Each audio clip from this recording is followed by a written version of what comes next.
नया फिर दिन हुआ,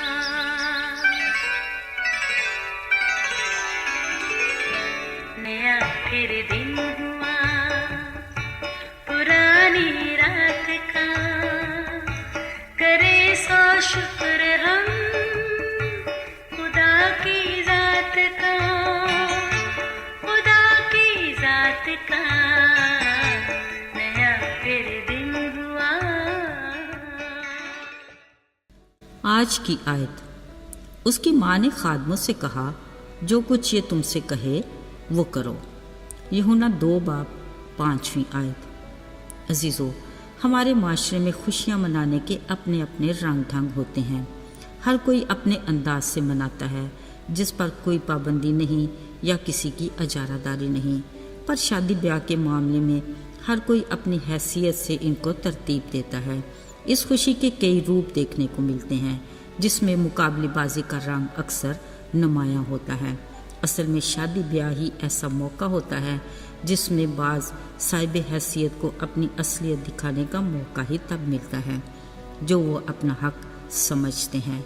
बहरहाल सादगी में हुस्न के फार्मूले पर अमल करने वाले भी खुशी के उन्हीं हकीकी रंगों तक पहुंच ही जाते हैं जो काबिल तारीफ़ है। बस दिली दुआ ये होनी चाहिए कि हर नौब्याता जोड़ा सदा शाद और आबाद रहे। आमीन। अजीज़ों, आज काना गलील में भी एक शादी की तकरीब थी जिसमें माँ मरियम भी खुसूसी तौर पर मौजूद थीं। ऐन मुमकिन है कि ये उन्हीं के रिश्तेदारों की शादी हो। कलाम मुकद्दस से ये भी पता चलता है कि यीशु अपने शागिर्दों के साथ इस शादी में शरीक थे। ये यीशु के ज़मीनी दौर के इब्तदाई दिन थे।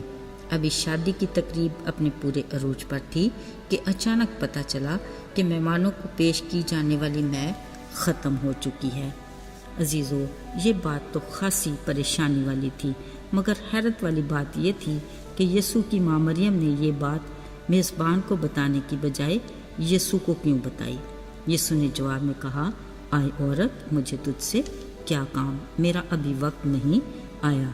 अगरचे सुनने वालों के लिए यीशु का इस बारे में जवाब हैरान कुन था।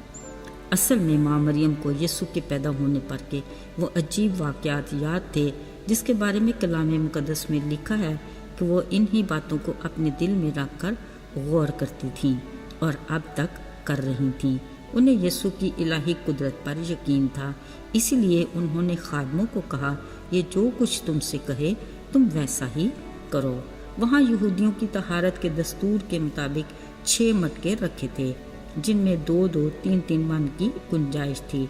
यीशु ने उन्हें इन मटकों को पानी से भरने के लिए कहा। जब वो लबालब भर गए, कहा, अब इसे निकाल कर मेरे मजलिस के पास ले जाओ। जब उसने ये मैच चखी तो दूल्हा से कहा, देखो तो हर कोई अच्छी चीज़ पहले पेश करता है और बाद में ज़रूरत पड़ने पर हल्की, मगर तुमने अब तक अच्छी चीज़ रख छोड़ी थी। यकीनन दूल्हा इस बात से हैरान हुआ होगा क्योंकि वो इस बात से लाइल्म था।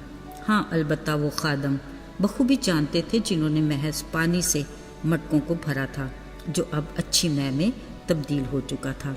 अजीज़ों, पानी का मै बन जाना यकीनन शादी की तकरीब में ढकी छुपी बात नहीं रही होगी। ये ना सिर्फ बहुत सौ के लिए ईमान का बायस बना बल्कि खुदा के नाम को जलाल भी मिला। अजीज़ों, कलाम मुकद्दस के मुताबिक ये यीशु का पहला मौजज़ा था।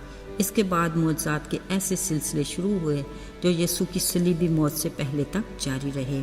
ये बात यकीनी है कि हर मौजज़े से खुदा के नाम को हमेशा की तरह जलाल मिला और बहुत सौ के लिए ईमान की बरकत का वसीला भी बना। अजीज़ों, बिलाशुबा यीशु आस और उम्मीद का वो पैकर है जो मायूस नहीं होने देता। उसकी मौजूदगी में फ़िक्र परेशानी को क़याम नहीं। अगर हम अब तक अपनी पुरानी इंसानियत के हाथों मायूस हैं, कुछ मुश्किल नहीं, खुद को मुकम्मल तौर पर उसके हाथों में दे दें और उसकी मर्ज़ी के ताबे हो जाएं।